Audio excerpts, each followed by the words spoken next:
Hello and welcome to my video today. This is a follow-up on the smart key video that I did last week.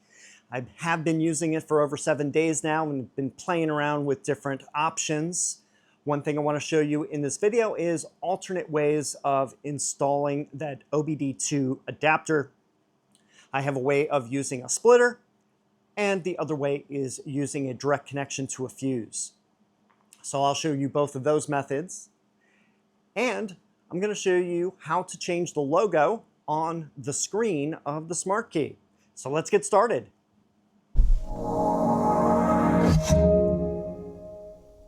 I happen to have an OBD2 splitter in my garage, and I want to see how well this works connected to the port in the car.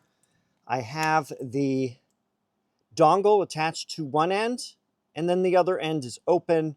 You could have a V-linker attached to this and use that at the same time. The nice thing about this adapter is it has a 90-degree angle cable, so when this is inserted here, it doesn't hang down. And what I can do is I could tuck these out of the way so they don't get too low. So I am going to insert this. You can hear that it's active. Then I can take this one here and I can just tuck it up behind here so that it is out of the way. And then for the dongle for the passive locking and unlocking, I can also just place this out of the way. I found that I could tuck it right in this corner here so that it's still accessible and it's not getting blocked by anything. And it's high enough here that it doesn't get touched in everyday use. I've been using this for several days and it works the same as when I have the dongle directly attached to the port. The other thing I'm working on is attaching the dongle to a 12 volt to OBD2 adapter. So I am going to connect that, and then what I'm going to do is attach this to a direct wire kit. So basically attach this and I'll have power directly from a fuse. I found that the left rear seat recline button is always on, so I'm going to be using that fuse. It is RF14, which is in the left column, and it's the second from the top. And it happens to have a 20 amp fuse, and I'll be inserting this fuse adapter in its place. So what we need to do is open up the cabin fuse box, and we're going to go inside and remove that fuse. So you can see right here that 20 amp fuse is the one I'm going to be removing. It's a little tight in this area, so I may not be able to video it while I'm reaching for it. So just give me a second here.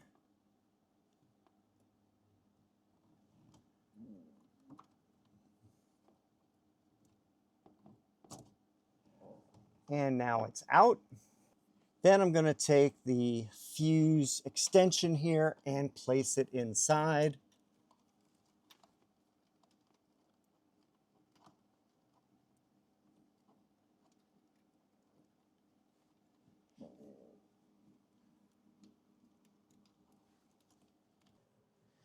There we go. Here's the grounding bolt. We need to use a 10mm socket to slightly loosen that up so that we can slide the ground spade into that opening.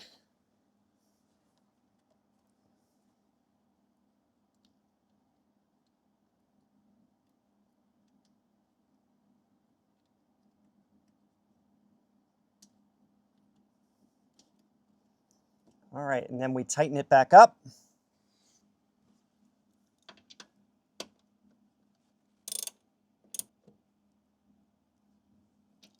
All right, so that's nice and tight. And we can see we have now power to that outlet. At this point, we're going to hide this the best we can. I'm going to be putting it inside the cavity right up here, a little bit higher. Back in here, there's nothing in this opening, so I can easily push it in there and store it. And then at that point, we can connect the adapter.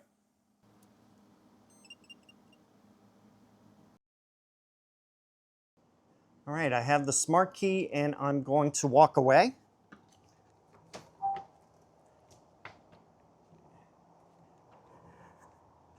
Let me go back out.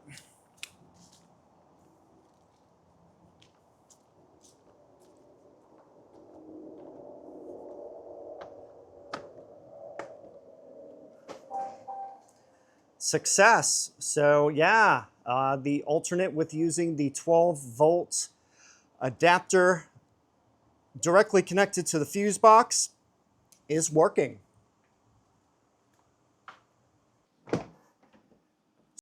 I have everything back in the original positions. I found that there was plenty of space behind the panel here to put that OBD2 dongle, so it's right in here and out of the way. And one thing I've noticed is that if I close the door and do my tests, it works the same as in the lower location where the port is. So it doesn't really affect anything if you put it behind a plastic panel like that. So feel free to hide it and so you don't accidentally step on it or have it get in the way. To customize the logo on the smart key, we need to download the files. I have them on my Android phone. Unfortunately, this has to be done from an Android phone and not an iPhone. So I've downloaded the files and I also created some additional logos for my smart key. So we're going to start by installing the APK. And we're going to open it with Package Installer, Install. I am going to press Install anyway.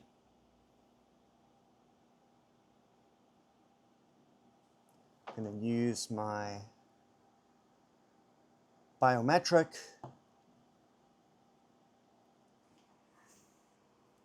And now it's installed, so I'm going to press Open. I am going to press Agree. I'm only gonna, let's see, I do not need to use the device location. Don't allow. So we're gonna take the key fob and turn it on. Going to flick up and then go into Settings. Gonna click on Version.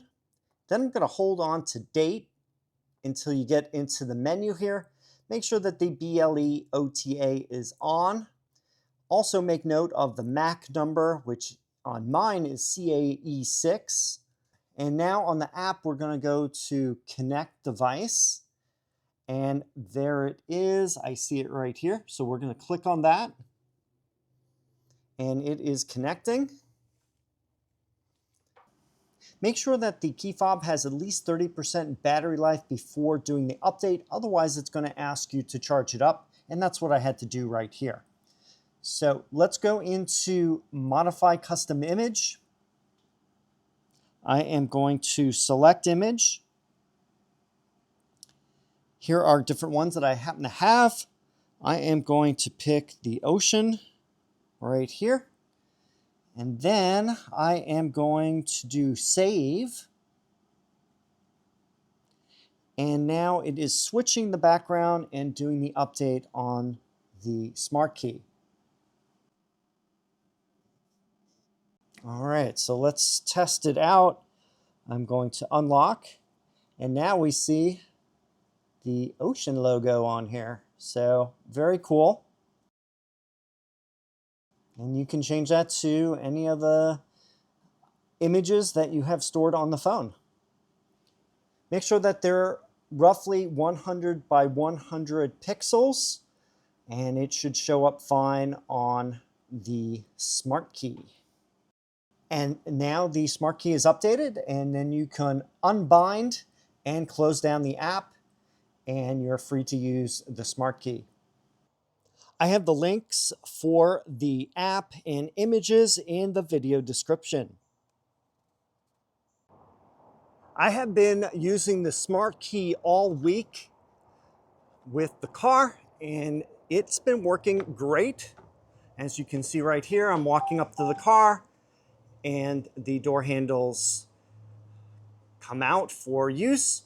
However, I did find out that if you just linger around the car, that sometimes it'll cycle through locking and unlocking if you don't actually get in the car. So I noticed this sometimes when I'm puttering around in the garage, that it will do that. And right now it's not. So of course it's defying my camera here to show you doing that. Let me see if I just kind of walk around this side. There we go. Yeah, so it acts a little bit sporadic when you're just lingering around the car. So I suggest when it unlocks, you open the door and get in. So for example, right now you can go in and it's not going to have an issue. That's the only thing that was mildly irritating. Otherwise, it's been very good in day-to-day use. I have been doing a lot of testing, so the battery use on my smart key has been declining fairly fast, but I want to do a solid week of just normal use and not excessive testing like I've been doing. So I'll be doing a follow-up with that, but in any case, I got about 24% use of the battery over 4 days. According to my numbers, you should get a few weeks of use before having to charge it up. And the nice thing you could do is just charge it on the USB-C ports or any USB ports in the car with the right USB-C cable. So you can just charge it while you're in the car, or you can charge it at home. I still think it's a lot easier than having to replace the CR2032 batteries, as well as less batteries that go into the dump. If you have any questions or comments, please leave them down below. Thanks for watching, and I'll see you in the next video.